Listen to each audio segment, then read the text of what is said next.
عقیدے درست کر لو، عقیدے درست کر لو، شان رسالت مآب کو قرآن سے سمجھو، نہیں 4-5 رٹی ہوئی آیتیں دے کر، سیاق و سباق سے ہٹا کر مصطفیٰ کی شان کو گھٹانے سے توحید نہیں بنتی، تنقیص بنتی ہے۔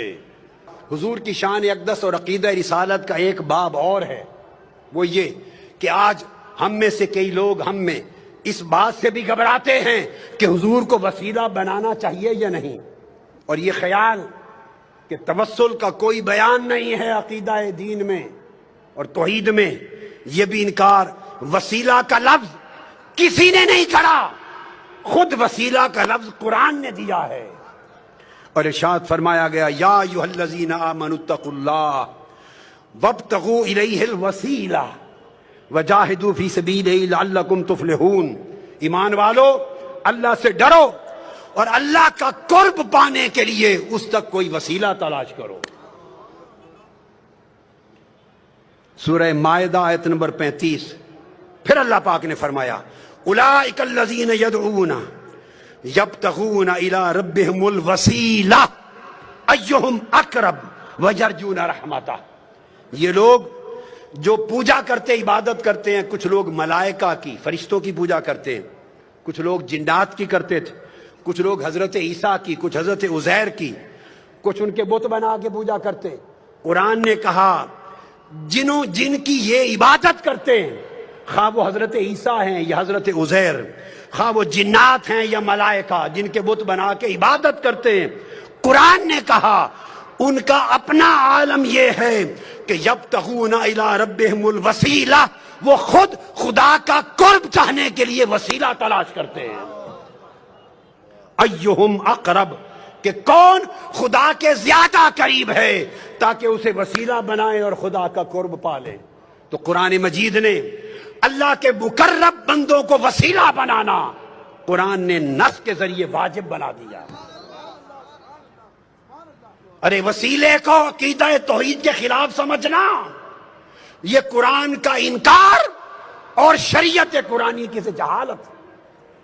پوچھو حضرت یوسف علیہ السلام سے، جب ان کے والد حضرت یعقوب علیہ السلام کی بینائی چلی گئی تھی اور ان کے 11 بھائی حاضر ہوئے مصر میں، جب وہ وزیر تھے، بادشاہ تھے مصر کے، اور بتایا کہ حضرت یعقوب آپ کے والد آپ کے غم میں، جب ملاقات ہو گئی تھی، غم میں رو رو کے بینائی دے بیٹھے۔ اب قرآن کہتا ہے جب پتہ چل گیا کہ بینائی چلی گئی تو کیا کرتے؟ یوسف علیہ السلام ہاتھ اٹھا کے دعا کرتے، عرض کرتے باری تعالیٰ میرے والد حضرت یعقوب کی بینائی لوٹا دے۔ آج صرف یہی طریقہ بتایا جاتا ہے نا، صرف یہ۔ تو یوسف علیہ السلام نے یہ کام نہیں کیا، کر سکتے تھے۔ اللہ کے پیغمبر سے بہتر توحید کو کون جانتا ہے؟ کرتے باری تعالیٰ میرے باپ یعقوب کو بینائی دے دے۔ حضرت یعقوب علیہ السلام خود نبی ہیں، خود نبی، وہ خود دعا کرتے مولا مجھے بینائی دے دے۔ نہ حضرت یعقوب نے خود براہ راست دعا کی، نہ حضرت یوسف علیہ السلام نے کی۔ تو کیا کیا؟ جب پتہ چلا کہ بینائی چلی گئی، اپنا قمیض اتار کے دے دیا۔ قمیض اتار کر قرآن کہتا ہے اذهبوا بقمیصی ھذا فالقوه علی وجه ابیات بصیرا فلما ان جاء البشیر فالقاه علی وجهه فارتد بصیرا۔ اپنا قمیض اتارا، جو حضرت ابراہیم علیہ السلام کے وقت سے ان کے پاس چلا آتا تھا، اتار کے قمیض دیا اور کہا یہ میرا قمیض میرے والد حضرت یعقوب کے چہرے آنکھوں پہ رکھنا، اس کے وسیلے سے بینائی آ جائے گی۔ قرآن بول رہا ہوں، پر وہ قرآن بتاتا ہے کہ جب وہ قمیض لے کے بھائی آیا، حضرت یعقوب کے چہرے پہ رکھا، حضرت یوسف کے قمیض کے وسیلے سے بینائی لوٹ آئی۔ اب وسیلے کا انکار کرنا دو پیغمبروں کی سنت کا انکار ہے اور قرآن مجید کی نص کا انکار ہے۔ یہ کیسی جاہلانہ توحید ہے جو تمہیں وسیلے سے دور لے جا رہی ہے۔ آقا علیہ السلام کی اپنی سنت دیکھیے کیا ہے کہ حضور خود بھی وسیلے سے دعا کرتے۔ میں آپ کو حدیث دے رہا ہوں، اور یہ حدیث دے رہا ہوں آج تک کسی محدث نے آقا کی اس دعا کی روایت کو رد نہیں کیا. اور وہ دعا کیا ہے کہ سیدنا علی المرتضیٰ کرم اللہ وجہ الکریم کی والدہ ماجدہ جب وفات پا گئیں، حضرت فاطمہ بنت اسد بن ہاشم آقا علیہ السلام کی چچی تھی، پالا تھا، پیار کیا تھا. وفات ہو گئی جب تو آقا کو بڑا غم تھا. ان کی قبر کھودی مولا علی المرتضیٰ کی والدہ حضرت فاطمہ بنت اسد. جب قبر کھودی تو آقا علیہ السلام خود قبر میں لیٹ گئے. پھر ان کو لحد میں اتارا گیا. لحد میں اتار کر جب اتار چکے تو آقا علیہ السلام نے خود قبر پہ کھڑے ہو کے دعا کی. اب جو دعائے مصطفیٰ حضرت فاطمہ بنت اسد ام علی مرتضیٰ کی قبر پر آقا نے کی ہے، وہ دعا سنیے. اس کے بعد وسیلہ مصطفیٰ کا انکار کرنا، اس کو چاہیے کہ دین اسلام چھوڑ دے، وہ بے ایمان. کسی محدث نے اس کو رد نہیں کیا. آپ نے دعا کی اور دعا کی اللہم الذی اللہ الذی یحیی و یمیت وہو حی لا یموت اغفر لأمی فاطمہ بنت اسد ولقنھا حجتھا.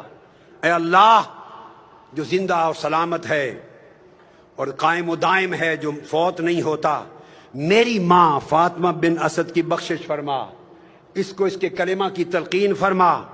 اور آگے وَوَسِّعْ عَلَيْهَا مَدْخَلَهَا، اس کی قبر کو اس پر وسیع کر دے. بے حق کے نبی کا، تجھے تیرے نبی محمد مصطفیٰ کا وسیلہ. آقا علیہ السلام دعا کر رہے ہیں، فرمایا وَسِّعْ عَلَيْهَا مَدْخَلَهَا بِحَقِّ نَبِيِّک، بالا باری تعالیٰ تجھے میرا واسطہ، میرا وسیلہ، محمد مصطفیٰ کا وسیلہ، اس کی قبر کو وسیع کر دے. والانبیاء الذین من قبلی، اور ان سب نبیوں کا واسطہ، وسیلہ جو مجھ سے پہلے ہوئے. اب یہ کہنا کہ اس طریقے سے دعا کرنا جائز نہیں کہ نبی کے واسطے سے بخش دے، نبیوں کے واسطے سے بخش دے، فلاں کے وسط کے وسیلے سے بخش دے، ایسا اگر کوئی شخص کہے تو اس سے بڑا جاہل کوئی نہیں ہے قرآن اور حدیث کا. سیدنا فاروق اعظم نے کہا کہ آقا علیہ السلام نے فرمایا، آدم علیہ السلام جب زمین پہ آئے تو دعا کی، یا رب اسألک بحق محمد لما غفرت لی، میں تجھے واسطہ محمد مصطفیٰ سے بخشش مانگتا ہوں. اللہ نے فرمایا فقد غفرت لک ولولا محمد ما خلقتک، آدم تو نے مصطفیٰ کا وسیلہ پیش کیا ہے، میں نے تیری خطا معاف کر دی، اگر محمد نہ ہوتے تو تجھے بھی پیدا نہ کرتا. میں نے اختصار سے بتا دیا، اور اس کو میں نے کہا کہ ابن تیمیہ نے بھی تک نے اس کی تصریح اور تائید کی، اور امام طبرانی نے حدیث صحیح کے ساتھ تائید کی. کون انکار کر سکتا ہے سوائے اس شخص کے جو جاہل ہے، جس نے عربی کتابیں کبھی کھول کے نہیں دیکھی، جس کو 2 سطریں پڑھنی نہیں آتی، اور وہ لوگوں کے سامنے عقیدہ بیان کرتا ہے. دعائے وسیلہ تاجدار کائنات نے سکھائی. کون ہے مصطفیٰ کی سکھلائی ہوئی دعائے وسیلہ کا جو انکار کرے؟ آقا نے فرمایا گھر جا، وضو کر دو، نفل پڑھ، اور یوں دعا کرنا، اللہم انی اسألک واتوجہ الیک بمحمد نبی الرحمت، یا محمد، پکارنا میرا نام لے کر، انی قد توجہت بک الی ربی فی حاجتی ہذہ لتقضی، اللہم فشفع فی. دعا کرنا ہے، اللہ میں تجھ سے سوال کرتا ہوں اور تیری بارگاہ کی طرف متوجہ ہوتا ہوں، نبی رحمت حضرت محمد مصطفیٰ کے وسیلے سے، حضور کے واسطے سے. یہ کہہ کر آقا نے فرمایا پھر مجھے پکارنا، کہنا یا محمد. آج لوگ کہتے ہیں کہ حضور کو پکارنا جائز نہیں. ارے جائز ناجائز کی شریعت آپ نے اور میں نے بنائی ہے، جائز ناجائز والی شریعت مصطفیٰ نے بنائی ہے. یہ حق نہ تجھے ہے نہ مجھے ہے، یہ حق مصطفیٰ کو ہے. مصطفیٰ خود فرمائیں، گھر جا کے دعا کر کے مجھے پکار کے کہنا یا محمد.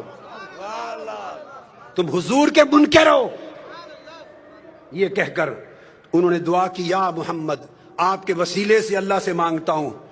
تو پھر حدیث پاک میں آتا ہے آگے اس نے حضور کے وسیلے سے دعا مانگی. عثمان بن حنیف کہتے ہیں ابھی ہم بیٹھے ہی تھے, مجلس ختم نہ ہوئی تھی کہ وہ شخص بینا ہو کر پلٹ کر آ گیا مصطفیٰ کی بارگاہ میں. حضور کے وسیلے سے دعا مانگنے کی دیر تھی کہ بینا ہی لوٹ آئی. یہ حضور کی حیات پاک تھی. اب بعض لوگ یہ کہتے ہیں کہ وفات کے بعد حضور کو نہیں پکارنا چاہیے, اور وفات کے بعد آج حضور سے نہیں مانگنا چاہیے, وفات کے بعد حضور کا کوئی وسیلہ نہیں. ارے خدا کے بندو, اپنے من گھڑت دین کو لوگوں کو بیان کر کے گمراہ نہ کرو, وہ دین بیان کرو جو مصطفیٰ نے سکھایا ہے. اب یہی حدیث امام طبرانی روایت کرتے ہیں, اور امام بیہقی روایت کرتے ہیں, امام منذری روایت کرتے ہیں, اور لکھتے ہیں ھذا الحدیث حدیث صحیح. کوئی یہ نہ کہے کہ حدیث ضعیف دے رہا ہوں. ائمہ نے حدیث کو صحیح لکھا. کہتے ہیں وہی شخص حضرت عثمان غنی کا زمانہ تھا, وہ حیات تھا, وہ جس کی بینائی لوٹ آئی تھی حضور کے وسیلے والی دعا سے. ایک اور شخص تھا, اس کو کوئی کام تھا سیدنا عثمان غنی کے بعد. وہ بار بار جاتا, دروازے کے بواب اسے ملنے نہ دیتے, اس کی حاجت پوری نہ ہوتی. وہ پریشان ہو گیا. اچانک اس کی ملاقات عثمان بن حنیف والی روایت میں, وہ جو نابینا تھا, حدیث الدریر, جو بینا ہو گیا تھا حضور کے وسیلے سے, اس سے ہو گئی. اس نے کہا آؤ گھر جا کے یہ دعا پڑھو اور حضور کو پکارو یا محمد. آقا علیہ السلام کا دور گزر گیا, سیدنا عثمان غنی کا زمانہ ہے. اس نے پھر دعائے وسیلہ پڑھی, یا محمد پکارا. پکار کے پلٹا, اس سیدنا عثمان غنی کے دروازے پر گیا ہی تھا, جو بواب اسے کھڑا نہیں ہونے دیتا تھا, اس نے بازو پکڑا اور عثمان غنی کی کرسی کے ساتھ جا کے بٹھا لیا. وہیں اس کا کام ہو گیا. اور محدثین فرماتے ہیں کہ اس سے ثابت ہوا کہ قیامت تک جب حاجت ہو تو وسیلہ مصطفیٰ کی ان کلمات کے ساتھ دعا کی جائے. آقا علیہ الصلوۃ والسلام, حضور کو یہ سمجھنا معاذ اللہ کہ زندہ نہیں, استغفر اللہ, خاک میں مل گئے. ارے خدا تجھے خاک میں ملا دے, مصطفیٰ کی بے ادبی کرنے والے, تمہیں خبر نہیں کہ انبیاء کے جسم کو زمین کھا نہیں سکتی, شہداء کے جسموں کو نہیں کھاتی, اولیاء کے جسموں کو نہیں کھاتی. تم انبیاء کی بات کرتے ہو اور پھر سید الانبیاء کی بات کرتے ہو.